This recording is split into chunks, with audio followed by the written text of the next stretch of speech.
Aujourd'hui, je te montre comment te lancer dans le stream. Personnellement, ça fait déjà plus de 5 ans que je stream et avant de me lancer, j'aurais bien aimé avoir quelques petits conseils quand même. Déjà pour commencer, je vous conseille d'avoir un compte Twitch qui est bien nommé. Évitez tout ce qui va être les chiffres, les tirés du bas, tous les trucs qui peuvent un petit peu embrouiller la lecture de votre pseudo. Le deuxième critère que je n'ai pas mentionné avant mais qui me paraît être très évident, il faut être majeur pour streamer. Et oui, sinon vous devez le faire mais avec l'autorisation parentale ou alors avec un parent qui vous accompagne ou un responsable légal. Évidemment, il vous faut un bon matériel, alors pas forcément le matériel le plus haut de gamme possible qui existe. Avec un tout petit PC gaming, franchement, vous pouvez commencer. Mais vous n'êtes pas obligé d'avoir une super tour PC gaming, vraiment pas du tout. Un autre point hyper important, c'est d'avoir un travail à côté. Vous pouvez pas juste dire du jour au lendemain, je quitte mon travail, j'arrête tout et je stream et je gagne de l'argent. Vous allez pas gagner d'argent du tout au début. Donc ayez toujours une sécurité, vraiment, je vous le recommande à 1000%.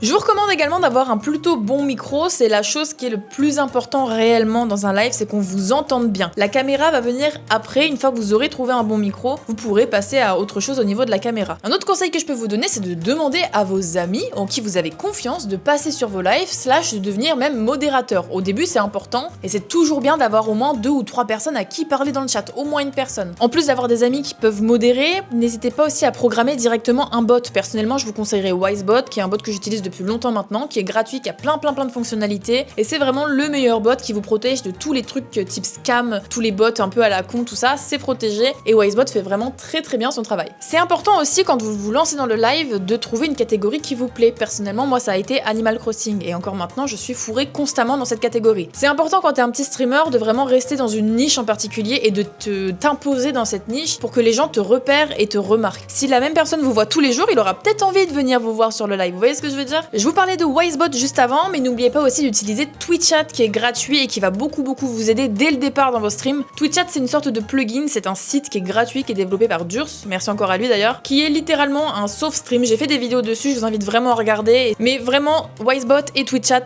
des indispensables selon moi. Évidemment, vous vous doutez bien, si on parle de stream, on parle également d'overlay. Si vous n'avez pas beaucoup de budget, vous n'êtes pas du tout obligé de faire des overlays par quelqu'un pour vous. Il y a des sites comme Etsy ou alors Fiverr qui créent des overlays et qui les mettent en pack et vous avez plus qu'à acheter juste le pack, genre à 15-20 €, il y en a des pas très chers. Privilégiez des overlays qui sont assez simples et qui sont pas trop chargés, je pense. Je vous invite également à faire pas mal de tests sur OBS, que ce soit des enregistrements avec les mêmes réglages que le paramètre de stream pour voir comment ça rend. Faites attention à tout ce qui est les pistes de son, c'est le truc le plus chiant à régler au début. Voilà, globalement, je pense avoir fait le tour de tout ce que j'ai à vous expliquer aujourd'hui. Je vais continuer à faire une petite série de vidéos pour vous aider. Honnêtement, je prends vraiment un malin plaisir à faire cette petite série, donc n'hésitez pas à me demander des questions dans les commentaires, je pourrais peut-être essayer de vous y répondre. Pensez à me follow, et puis bah bisous, à la prochaine!